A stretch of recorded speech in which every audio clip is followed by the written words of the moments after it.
and she's going to talk about clique minors and dense matroids. Hi. This is joint work with my supervisor, Peter Nelson, and Sergey Norin at McGill University. So what is density in a simple matroid? We're going to find density as a number of points over the rank of the matroid. Sometimes this is not enough and we use number of points over rank squared, but overall we're just going to refer to density as number of points over the rank of the matroid. So the question that started everything is, what is the maximum number of points a GFQ representable matrix can have without containing a big clique as a minor? We first generalized this question to the following. What is the maximum number of points a matrix can have without containing a big clique as a minor? And then we changed GFQ representable for just excluding a line with more than L plus 1 points as a minor. Okay, for the easiest case is when t equals to 3, and then we're excluding triangles. We have the result that if M is a rank n simple matrix with no triangle as a minor, then M contains no circuits. And we can see this because if we had a circuit, we could contract every element in the circuit but 3, and we end up with a triangle.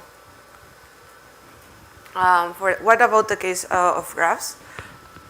Kostochka in 1984 proved that for any constant c bigger than 0 and t bigger or equal than 4, if G is a simple matrix with the number of edges over the number of vertices, and this is kind of equivalent to the density, if that number is bigger than that bound, then G has a KT minor.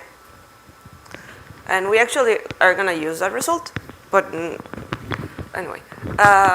Gillen and Whittle in 2002 were the first ones to prove that a bound exists, that for any positive integers k and l, there exists an integer lambda such that if M is a simple matrix that doesn't contain a long line with more than L plus 1 points or a big clique as a minor, then the density of the matrix was bounded by lambda. Later in 2011, Gillen improved the result such that for any integers t bigger or equal than 1 and L bigger or equal than 2, if M is a simple matrix that doesn't contain a line with more than L plus 1 points or a big clique as a minor, then the density of the matrix is bounded by this doubly exponential function on L and T. Our theorem gives a single exponential bound such that for any t bigger or equal than 3 and L bigger or equal than 2, if M is a simple matrix that doesn't contain a long line with more than L plus 1 points or a big clique as a minor, then the density of the matrix is bounded by a single exponential function on L and T. And that's the function there.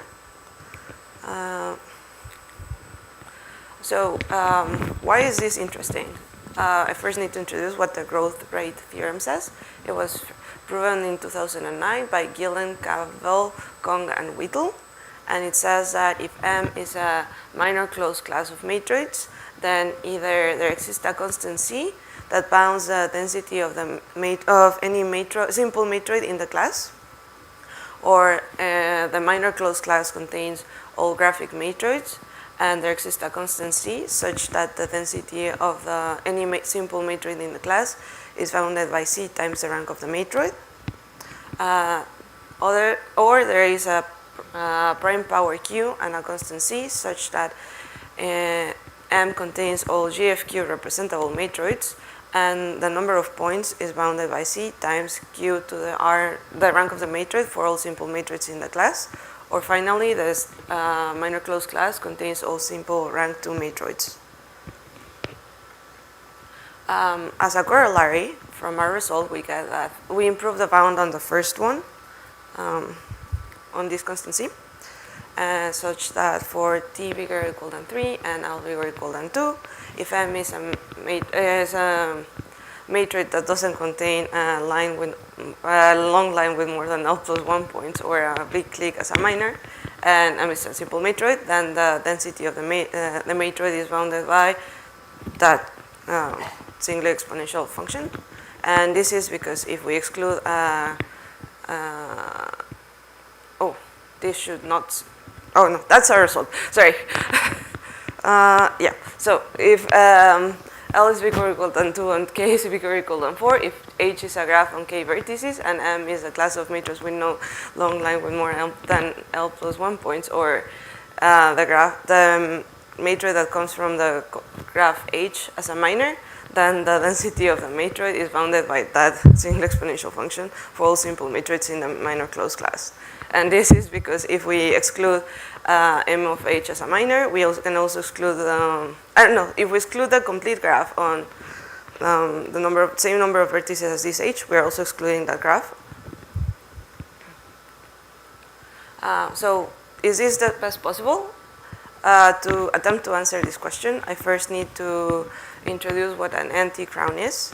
We are going to define an n-T-crown from a binary projective geometry of rank n. And here's where I need to apologize for any colorblind person here, because I'm going to use the colors as a guide. You can still follow it if you're colorblind. It's just going to be slightly harder. We're going to fix a basis of the matroid, and from that basis, we're going to fix a subset of size t in purple. Now, for any element in the basis that outside of the set T, we're going to look at the closure of that element with the set of size T, and we're going to take the union of all of these closures. That's going to be our n-T-crown. This construction, I did it for binary matrix, but you can really take any projective geometry as a base. So it turns out that an n-T minus 2 crown is a rank n binary matroid that doesn't contain U24 or a clique of rank T as a minor, and such that the number of points of the matroid is 2 to the T minus 2 times the rank of the matroid plus a small constant C. And that gives the question of, is this best possible? So we have the following conjecture, that if L is a natural number bigger or equal than 2 and Q is the largest prime power that's smaller than L, then if T is a sufficiently large integer and M is a class of matrix with no U to L plus 2 or clique of rank T plus 2 as a minor, then the number of points of any simple matrix in the class is bounded by Q to the T times the rank of the matrix plus Q to the T minus 1 over Q minus 1 minus T Q to the T. So this bound is the one given by the crowns when you build them from projective geometries instead of binary matroids, geometries.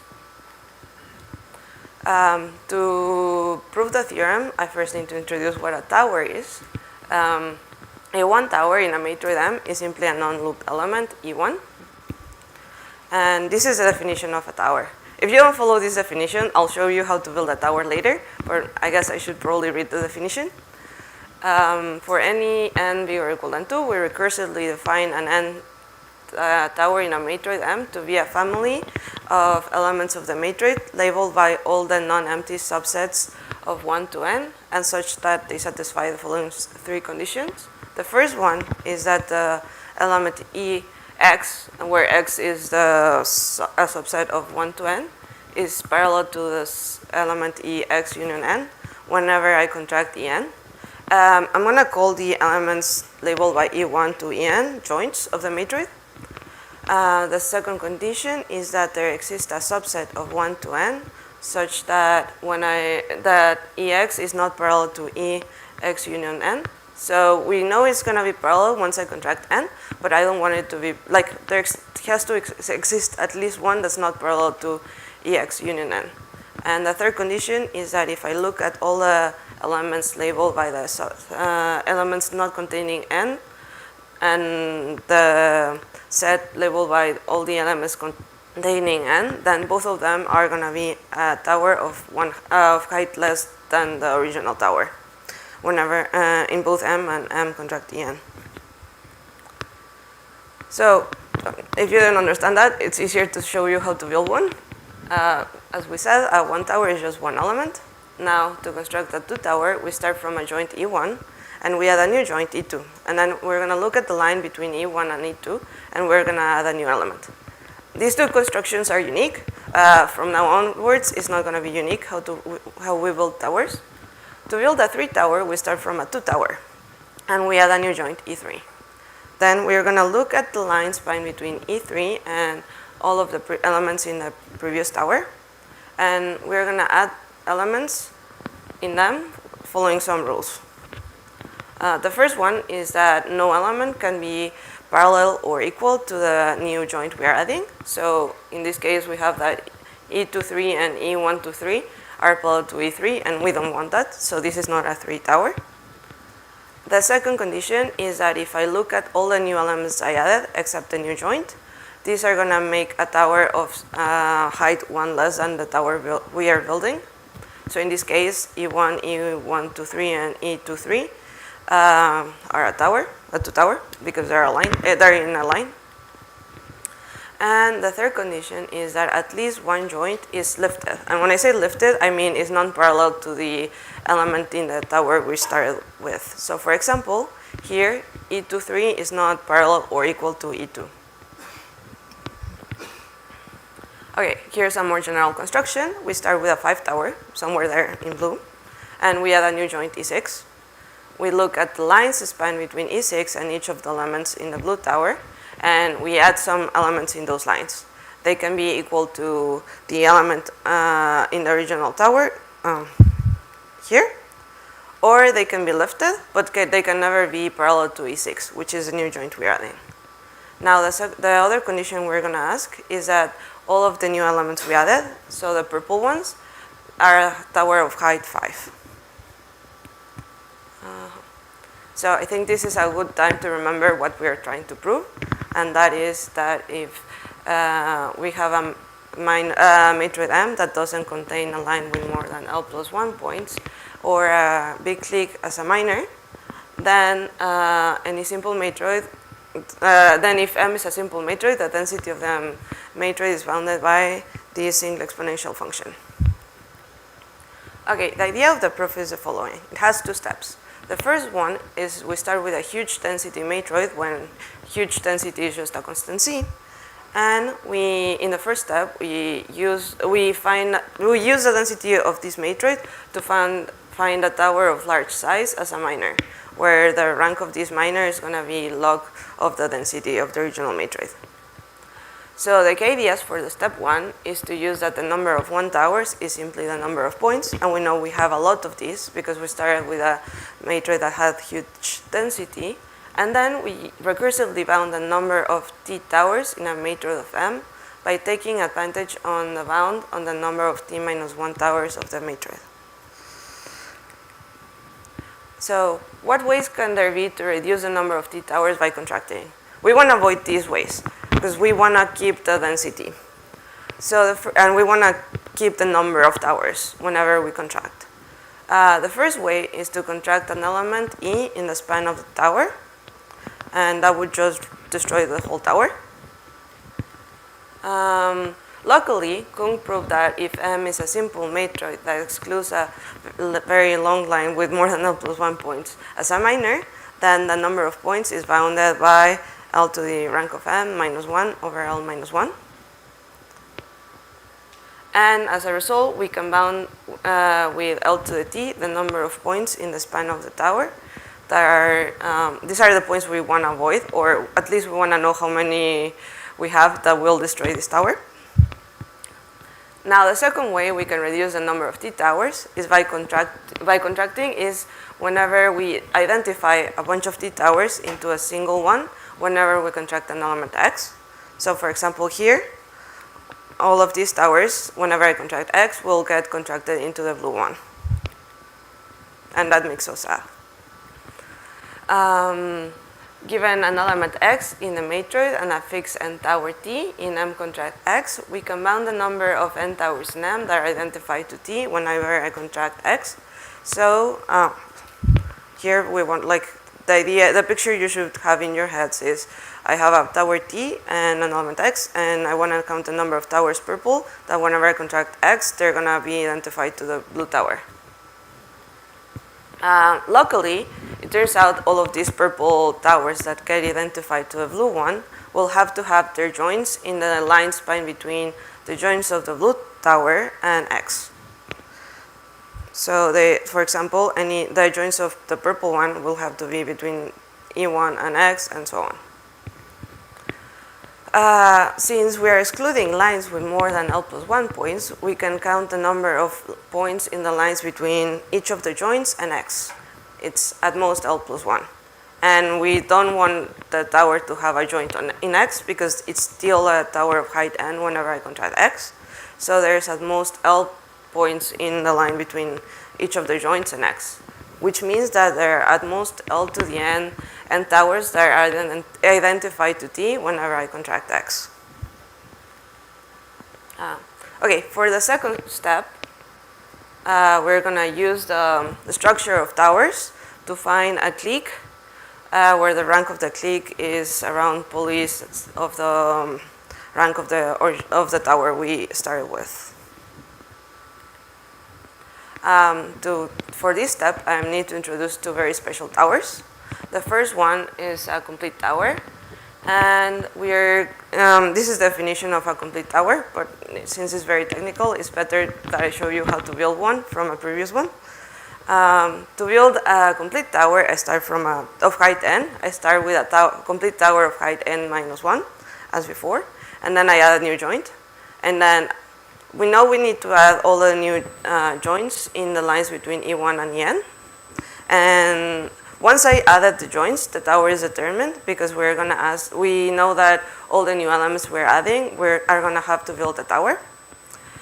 So the way we're going to add the new joints is to add them, none of them parallel to the purple tower, to the original n-1 complete tower. This basically gives you two towers that are not intersecting. And this is what we're going to call a complete tower. Now, here's an example of a 5 tower. I excluded a bunch of elements so that it would be easier to see that all of the joints are lifted. So, for example, here, there's a lifted point.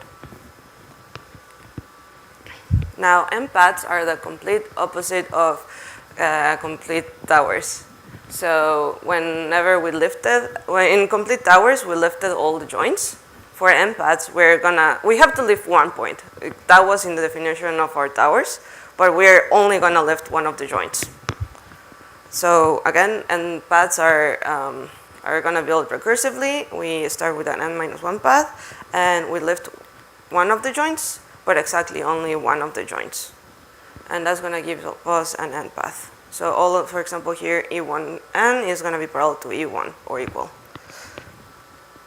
And here's a nice example of an 8 path. Okay, for the step 2, we need to find a clique in a tower.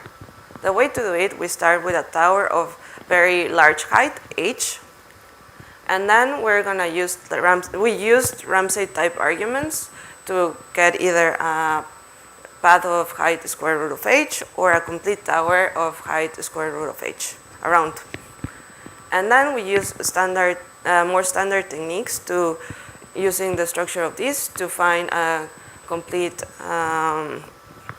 big clique of rank square root of h as a minor. For the way from paths to the clique is a very direct approach, while the way to go from complete sets to the clique, it reduces to the graph case. And this happens because if we go back, this may remind you from a matrix that was previously, someone defined it before, big clique. Okay, that is all.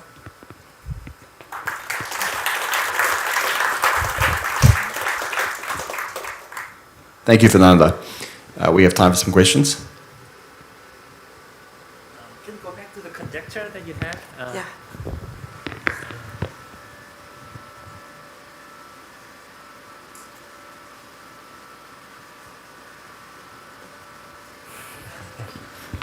Maybe it's here.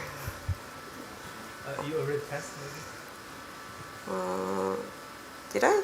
Yeah, it was up to the ground. There we go. Instead of click, if you forbid a certain h, then do you on T plus 3 vertices? Is there any instances where you know this is true? I think avoiding any graph H, this is what you mean? It's Yeah. basically the same, because if you avoid a graph H, you can also avoid a clique. So the question is this, since this is conjecture, instead of click, if you try like some H on T plus 3 vertices, are there some known cases where this conjecture is true? Not that I know of. If the graph is really puny, then you probably wouldn't expect this to be true.